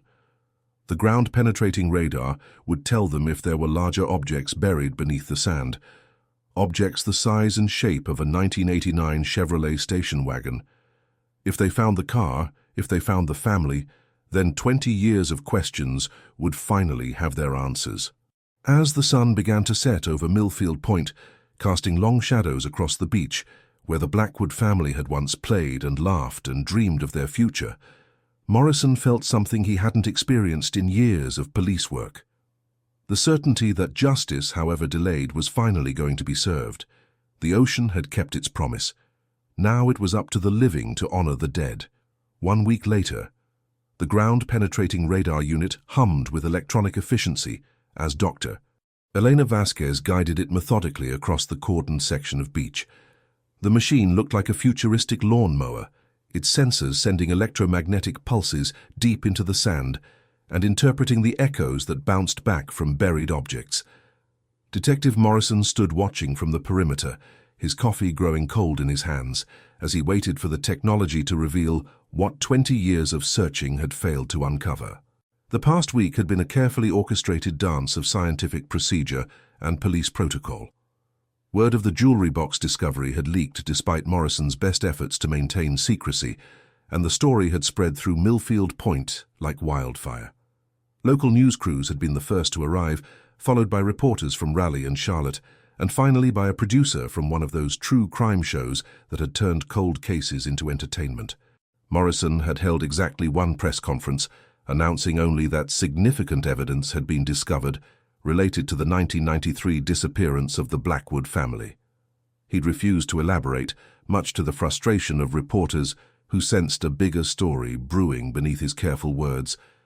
The beach remained closed to the public, yellow crime scene tape fluttering in the ocean breeze like prayer flags marking sacred ground. Dr. Vasquez paused in her scanning, crouching to study the radar unit's display screen. She was a small woman in her 50s, with graying hair pulled back in a practical ponytail and the kind of deep tan that came from decades of outdoor fieldwork. Morrison had worked with her on 3 previous cases, and he'd learned to read her body language. The way she tilted her head and adjusted her glasses meant she'd found something interesting. "Ray," she called, her voice carefully neutral. "Come take a look at this." Morrison ducked under the crime scene tape and approached the radar unit. On the screen, ghostly green lines formed a pattern that looked almost like a technical drawing. Dr. Vasquez pointed to a large rectangular shape approximately 12 feet below the surface. "That's definitely a vehicle," she said. "Size and proportions are consistent with a late-model station wagon. And see this shadow here?" She indicated a smaller anomaly near what would be the front of the vehicle. "That looks like displacement from the engine block." Morrison felt his pulse quicken. After 7 days of careful preparation, of assembling the right team and equipment, of managing media pressure and community expectations, they'd finally found what everyone had been looking for. "How deep?" he asked. 12 to 15 feet. The storm surge must have been incredibly powerful to bury something that deep and move it this far inland. Dr. Vasquez stood and brushed sand from her knees. "We're going to need a full archaeological excavation. This can't be rushed." The excavation took 3 days and required equipment that Morrison had never seen outside of major construction sites. a small crane to remove the upper layers of sand, pumps to deal with groundwater that kept seeping into the excavation site, wooden frameworks to shore up the walls of what was beginning to look like an archaeological dig rather than a crime scene. Dr. Vasquez worked with the patience of someone who understood that rushing could destroy evidence that had survived for 20 years. Her team used brushes and small tools to carefully expose the buried vehicle, photographing and documenting every step of the process. Morrison found himself holding his breath as the familiar shape of a 1989 Chevrolet station wagon slowly emerged from its sandy grave. The car was crushed, its roof flattened and its windows blown out, but it was remarkably intact considering the violence it had endured. The blue paint was still visible beneath layers of sand and corrosion, and Morrison could make out the remnants of a baby on board sticker in the rear window, a heartbreaking reminder of the young family that had owned this vehicle. On the morning of the third day, as the excavation neared completion, Dr. Vasquez made the call that Morrison had been both anticipating and dreading. "We've found them," she said simply. Morrison stood at the edge of the excavation pit, looking down at the station wagon that had become a tomb. Through the driver's side window, he could see skeletal remains positioned exactly as he'd imagined they would be. Thomas Blackwood still in the driver's seat, one arm stretched protectively over what remained of his wife.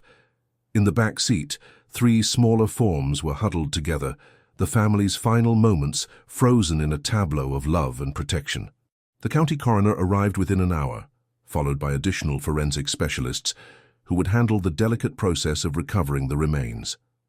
Morrison watched from a distance, feeling the weight of 20 years of questions finally lifting from his shoulders. The Blackwood family had been found. Their long journey home was almost complete. But it was what they found in Thomas Blackwood's other hand that provided the final piece of the puzzle. A manila envelope, water-damaged but still intact, containing the family's most important documents: birth certificates, insurance papers, their marriage license, all the paperwork that Thomas had risked his life to retrieve in those final moments. The documents that had been so important to him that he delayed their evacuation by precious minutes. Morrison understood now why Thomas had gone back into the house. Not just for the jewelry box, though that had been part of it. He'd been trying to save their entire identity, to ensure that even if they didn't survive, there would be proof that the Blackwood family had existed, had built a life together, had loved each other enough to face the end united. The media attention that followed the discovery was unlike anything Millfield Point had ever experienced. National news crews set up satellite trucks along the main road leading to the beach. The story of the family, found after 20 years, captured the public imagination in a way that surprised even Morrison. Perhaps it was the romance of it, the jewelry box that had carried their love story across 2 decades of oceanic darkness. Perhaps it was the tragedy of parents who died protecting their children, or perhaps it was simply the human need for closure, for stories that found their proper endings, even when those endings came too late. Morrison held his second and final press conference on a grey Thursday morning, standing in front of the Millfield Point Police Department with Margaret Blackwood's jewelry box displayed on a small table beside him. The brass gleamed in the television lights, and Morrison could see reporters in the crowd wiping away tears as he explained what the box contained. The Blackwood family died together on August 31st, 1993, during Hurricane Grace, Morrison said, reading from a prepared statement. Based on our investigation, they were attempting to evacuate when they were caught by the storm surge approximately half a mile from their home. The family's vehicle was carried over 2 miles inland by the water and buried under 15 feet of sand and debris. He paused, looking out at the crowd of reporters and community members who had gathered to hear the conclusion of their longest-running mystery. Evidence suggests that Mr. Blackwood's final acts were to preserve his family's most precious memories and important documents. The jewelry box that led us to this discovery was thrown clear of the vehicle during the storm and followed a different path to the ocean, where it remained for 20 years until Hurricane Debbie brought it back to shore. Morrison thought about Thomas Blackwood's courage in those final moments, about the split-second decision to grab the jewelry box even as 30 feet of water bore down on his family, about Margaret's ring and Emma's Mickey Mouse watch and the photograph labeled "Our Last Happy Day," about love that endured long after the people who felt it were gone. The Blackwood family will be laid to rest together this Saturday at Millfield Point Cemetery, Morrison concluded. After 20 years of questions, they're finally going home. As the press conference ended and reporters began filing their stories, Morrison remained on the steps of the police station, watching the crowd disperse. Dr. Vasquez approached him, her archaeological work complete, but her scientific curiosity still engaged. "I've been thinking about the ocean currents," she said. "The jewelry box should have been carried much farther out to sea. The fact that it stayed so close to shore, that it was preserved for 20 years and then deposited exactly where Sarah Martinez would find it, the odds against that happening are astronomical." Morrison nodded, understanding what she wasn't quite saying. Some stories required more than science to explain them. Some endings needed a touch of something that couldn't be measured or documented or entered into evidence. "Maybe the ocean knew it was time," he said. Dr. Vasquez smiled. "Maybe it did." 20 years of questions had finally found their answers. 20 years of wondering and hoping and grieving were about to come to an end. The Blackwood family had kept their promise to each other. They'd stayed together, even unto death, even through 2 decades of oceanic darkness. Now it was time to bring them home. 2 weeks later, the news of the Blackwood family's discovery sent shockwaves through Millfield Point that reverberated far beyond the small coastal community's borders. Within hours of Detective Morrison's press conference, the story had been picked up by major news networks, true crime podcasts, and social media platforms where amateur investigators had been following the case for years. But it was the local response that truly captured the magnitude of what the discovery meant to a community that had lived with unanswered questions for 2 decades. Sarah Martinez found herself at the epicenter of a media storm she'd never wanted or anticipated. Her small rental cottage became the focal point for reporters seeking the human interest angle of the story. The divorced teacher who'd found peace walking on the beach, only to uncover one of the region's most enduring mysteries. Camera crews lined up outside her property, their satellite trucks blocking her neighbors' driveways and transforming her quiet street into a temporary news hub. "I never expected anything like this," Sarah told Rebecca Chen, a reporter from CNN who'd managed to secure the first exclusive interview. They sat in Sarah's living room, the jewelry box displayed on the coffee table between them like a sacred relic. "I was just walking the beach like I do every morning. The metal detector was really just meditation for me, a way to quiet my mind." Rebecca leaned forward, her expression carefully sympathetic. "What went through your mind when you first saw the inscription on the box?" Sarah's fingers traced the air above the tarnished brass, not quite touching but following the elegant script that had survived 20 years of oceanic burial. "I knew immediately what it was. Everyone in Millfield Point knows the Blackwood story. But seeing their names there, holding something that Thomas had touched in his final moments, it was overwhelming." The interview would air that evening on Anderson Cooper 360, but by then, the story had already taken on a life of its own. Social media posts tagged Blackwood family began trending on Twitter, with users sharing their own theories about what had happened during Hurricane Grace and expressing amazement at the jewelry box's 20-year journey through the Atlantic. Facebook groups dedicated to the case saw their membership explode overnight as people who'd never heard of Millfield Point found themselves invested in a story that seemed to capture something fundamental about love, loss, and the power of hope. But for the residents of Millfield Point, the discovery represented something more personal than a viral news story. The Blackwood family hadn't been distant figures from history. They'd been neighbors, friends, members of a tight-knit community that had never fully healed from their disappearance. Linda Patterson, Margaret Blackwood's younger sister, made the drive from Raleigh the day after the press conference. She'd been waiting for this call for 20 years, had imagined it countless times, but the reality of finally knowing what had happened to her sister's family left her emotionally unprepared for the mixture of grief and relief that washed over her. "I always hoped they'd made it out somehow," Linda told Sarah when they met at the beach where the jewelry box had been discovered. "Even after all these years, part of me believed they might be living somewhere under new names, that maybe they'd lost their memories in the accident, but were alive. Foolish, I know, but hope doesn't always listen to logic."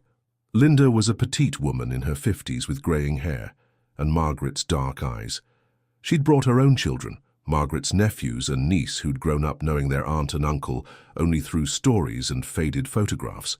Now standing on the beach where their relatives had spent their final moments, the family finally had a place to grieve.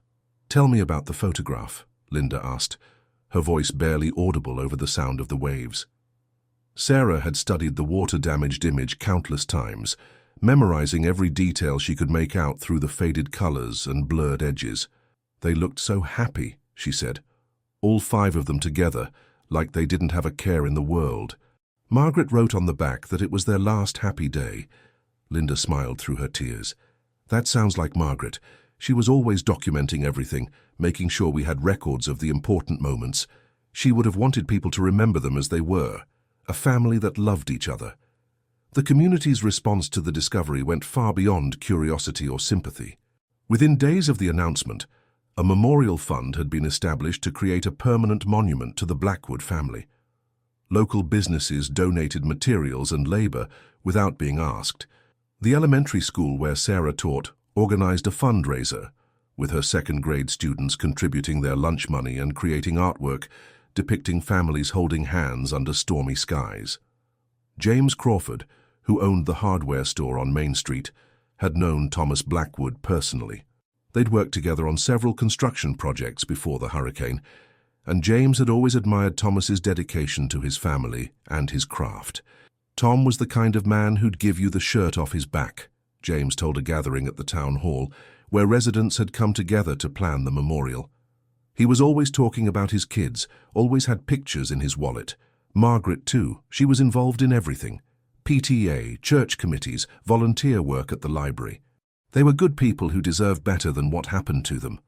The memorial fund grew quickly, fueled not just by local donations, but by contributions from across the country, as people who'd followed the story online felt compelled to honor a family they'd never met. By the end of the week, they'd raised enough money not just for a memorial, but for a scholarship fund in the children's names. Mayor Patricia Williams, who'd been in office during Hurricane Grace and had coordinated much of the original search effort, found herself revisiting painful memories she'd buried for 20 years. "We looked everywhere," she said during an emotional town hall meeting. "Every road, every marsh, every piece of debris that washed up for months afterward. The not knowing was the worst part. These were our neighbors, our friends, and we couldn't give their families closure. Now, finally, we can." The Millfield Point Historical Society, housed in a converted Victorian mansion on Elm Street, received so many donations of Blackwood family artifacts that they had to create a dedicated exhibit. Former neighbors brought photographs from block parties and community events. The children's teachers from Millfield Point Elementary contributed school projects and report cards. Margaret's book club donated the romance novels she'd been reading, still marked with her handwritten notes in the margins. Dr. Patricia Foster, the current principal at Millfield Point Elementary, where all 3 Blackwood children had been students, organized a special assembly to help the current students understand the significance of the discovery. She'd taught Michael Blackwood in her first year as a teacher, remembered him as a thoughtful boy who'd helped younger children on the playground. "We're going to remember the Blackwood family, not for how they died, but for how they lived," Dr. Foster told the assembled students. "They were a family that loved each other, that took care of their neighbors, that made our community stronger just by being part of it." The exhibit at the Historical Society became an unofficial pilgrimage site for visitors drawn to Millfield Point by the story. Margaret's jewelry box was displayed alongside photographs and testimonials about the family, creating a portrait of lives well lived despite their tragic end. The centerpiece was a recreation of the living room where the family had spent their last morning together, complete with the couch cushions that Emma and Jake had used to build their fort. But perhaps the most moving response came from the children who were now adults, the classmates and friends who'd grown up wondering what had happened to Michael, Jake, and Emma. They organized their own memorial gathering, sharing memories of playground games and sleepovers, of birthday parties and school field trips that now seemed poignant beyond measure. Jennifer Walsh, who'd been Emma's best friend in 2nd grade, brought a time capsule they'd buried together in the spring of 1993. Inside were friendship bracelets, drawings, and a letter Emma had written to her future self, asking if she still loved horses and if she was taller than Jennifer. "We were supposed to dig this up when we turned 18, Jennifer said, her voice breaking as she read Emma's letter aloud to the group. She wrote that she hoped we'd still be best friends forever. She was 7 years old and thought forever was a promise the world would keep. The community's response wasn't just emotional, it was practical and forward-thinking. Town council meetings that had typically drawn a dozen residents now overflowed with citizens eager to discuss hurricane preparedness and emergency evacuation procedures. The Blackwood family's tragedy had become a teaching moment, a reminder that nature's fury could strike without warning and that being prepared could mean the difference between life and death. A new emergency alert system was proposed, along with better evacuation routes and mandatory hurricane preparedness education for all residents. The town council voted unanimously to name the new emergency shelter the Thomas and Margaret Blackwood Family Emergency Center, ensuring that their memory would serve a protective purpose for future generations. As the media attention gradually shifted to other stories and the satellite trucks departed Millfield Point, the community settled into a new normal, one where the Blackwood family's story had become part of the town's official history rather than its greatest mystery.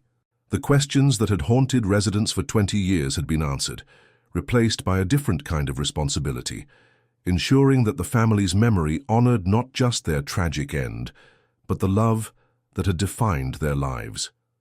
The ocean had finally told its story. Now it was up to the living to make sure it was never forgotten. 1 month later, the morning of the funeral dawned with the kind of crystalline clarity that only comes after storms have passed and the air has been washed clean. October in coastal North Carolina carried the promise of cooler days ahead. But on this Saturday, the temperature was perfect, warm enough for comfort, cool enough for the black clothing that would mark the day's solemn purpose. It seemed fitting somehow that after 20 years of waiting, the Blackwood family would be laid to rest under skies as blue and peaceful as the ones they'd known in life. Sarah Martinez stood before her bedroom mirror, adjusting the simple black dress she'd bought specifically for this occasion. She'd never attended a funeral for people she'd never met, but the past month had created a connection that felt deeper than casual acquaintance. Through countless interviews with family members, friends, and neighbors, through studying every photograph and memento in the Historical Society exhibit, through handling the jewelry box that had carried their love story across 2 decades of oceanic darkness, Sarah felt as if she'd come to know the Blackwoods in a way that transcended their tragic end. The funeral service was scheduled for 10 o'clock at Millfield Point Community Church, a white clapboard building with a steeple that had withstood hurricanes Hugo, Fran, Floyd, and Grace. Reverend Michael Patterson, who'd conducted the original memorial service in 1994, when the family was merely missing, would officiate this final ceremony. The irony wasn't lost on him that he was now old enough to have performed funerals for some of the same community members who'd attended that first service, hoping against hope that the Blackwoods might still be found alive. By 9:30, the church was filled beyond capacity. Every pew was occupied, every aisle space claimed by mourners who'd come from across the state and beyond. Linda Patterson, Margaret's sister, sat in the front row with her children and grandchildren. 3 generations gathered to finally say goodbye to relatives they'd carried in their hearts for 20 years. Behind them sat the Hendersons, the neighbors who'd evacuated hours before the Blackwoods and had lived with survivors' guilt ever since. Teachers from Millfield Point Elementary occupied an entire section, some of them now retired. Others who'd heard the story from their predecessors but felt compelled to honor the memory of students they'd never taught. Detective Morrison arrived 20 minutes early and found himself standing room only in the back of the church. He'd attended hundreds of funerals over his career in law enforcement, but this one felt different. Most of the time, he was there in an official capacity, representing the investigation that had brought the deceased to justice or found answers for grieving families. Today, he was simply a member of a community, saying goodbye to neighbors they'd never stopped mourning. The 5 white caskets sat before the altar, like a family portrait rendered in polished wood and brass fixtures. Small caskets for the children, larger ones for Thomas and Margaret. After 20 years of questions, the family was finally together again, finally at peace. The funeral director had arranged them thoughtfully, parents flanking their children, just as they'd positioned themselves in life, just as they'd been found in death. Reverend Patterson stepped to the podium at exactly 10 o'clock, his white hair catching the morning light streaming through the church's stained glass windows. He'd grown old serving this community, had baptized children who were now bringing their own babies to be blessed, had married couples who were now celebrating silver anniversaries.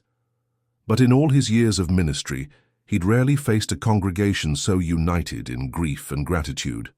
"Dearly beloved," he began, his voice carrying the weight of decades of pastoral care, "we gather today not just to mourn the passing of Thomas and Margaret Blackwood and their children Michael, Jacob, and Emma, but to celebrate the discovery that has finally brought them home to us." The service that followed was unlike any funeral Sarah had ever attended. Instead of focusing on death and loss, speaker after speaker rose to share memories of life and love. James Crawford, Thomas's friend from the hardware store, told stories of a man who'd volunteer to help neighbors with home repairs without being asked. Dr. Patricia Foster spoke about 3 children who'd been kind to classmates, respectful to teachers, and excited about learning. Linda Patterson shared memories of her sister's infectious laughter and her devotion to her family. But it was Jennifer Walsh, Emma's childhood best friend, who provided the moment that brought the entire congregation to tears. Now a mother of 2 herself, Jennifer had driven down from Virginia to be present for this final goodbye. "Emma and I made a pact when we were 7, Jennifer said, her voice steady despite the tears streaming down her cheeks. "We promised we'd be best friends forever, and that if anything ever happened to one of us, the other would remember all our secrets and adventures. For 20 years I've kept that promise. I've remembered our sleepovers and our pretend games, our plans to be veterinarians together and live next door to each other when we grew up." She paused, looking at Emma's small white casket. "I want to tell you some of Emma's secrets. She was afraid of thunderstorms, but loved the sound of rain on the roof. She could whistle louder than any boy in our class. She named all her stuffed animals after characters from Disney movies, and she believed that if you wished on the first star every night for a whole week, the wish would definitely come true." Jennifer's voice broke, but she continued. "Her biggest secret was that she was scared her parents would stop loving her if she wasn't perfect. I told her that was silly, that parents love their children no matter what. Now I know I was right because Thomas and Margaret Blackwood loved their children so much that they stayed together even at the very end. They proved that some love really is forever." The congregation was openly weeping now, but it wasn't the desperate grief of fresh loss. It was the healing tears of a community that had finally found closure, that could replace 20 years of unanswered questions with the certainty that the Blackwood family had faced their final moments together, unified by love that transcended even death. After the service, the funeral procession made its way to Millfield Point Cemetery, a peaceful grove of live oaks and Spanish moss overlooking the Sound. The burial plot had been donated by the town, a prime location with a view of the water that the family had loved in life. The cemetery was older than the town itself, its weathered headstones marking the final resting places of generations of coastal residents who'd lived and died with the rhythms of tide and storm. The graveside service was simple and brief. Reverend Patterson offered a final prayer, asking for peace for the departed and healing for those left behind. As he spoke, Sarah noticed that the wind had picked up slightly, carrying the salt scent of the ocean and the sound of waves against the distant shore. It felt like a benediction, as if the sea itself was offering its final farewell to the family it had claimed and protected and finally returned. As mourners began to disperse, leaving flowers and personal mementos around the newly covered graves, Sarah found herself lingering at the burial site. The headstone was simple but elegant, carved from grey granite that would weather storms for generations to come. The Blackwood family. Thomas and Margaret Michael, Jacob and Emma, united in life, united in death, united in love forever. August 31st, 1993. Margaret's jewelry box had been buried with the family, not in any specific grave, but in a small vault at the center of the plot, where it could rest among all of them. The brass container that had carried their love story across 20 years of oceanic darkness was finally home, its purpose complete. Detective Morrison approached Sarah as she stood contemplating the headstone. They'd spoken several times over the past month, but always in official capacities, always focused on evidence and procedures. Today felt different, more personal, more human. "Beautiful service," he said quietly. Sarah nodded, not trusting her voice to remain steady. The past month had been emotionally exhausting, but also deeply meaningful.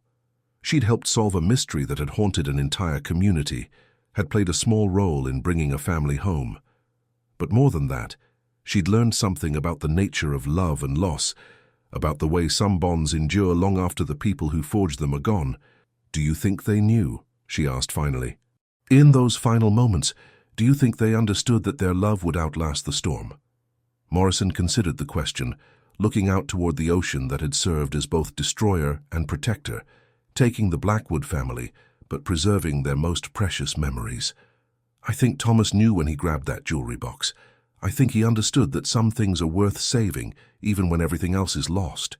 As the afternoon wore on and the cemetery grew quiet, Sarah made her way back to her car.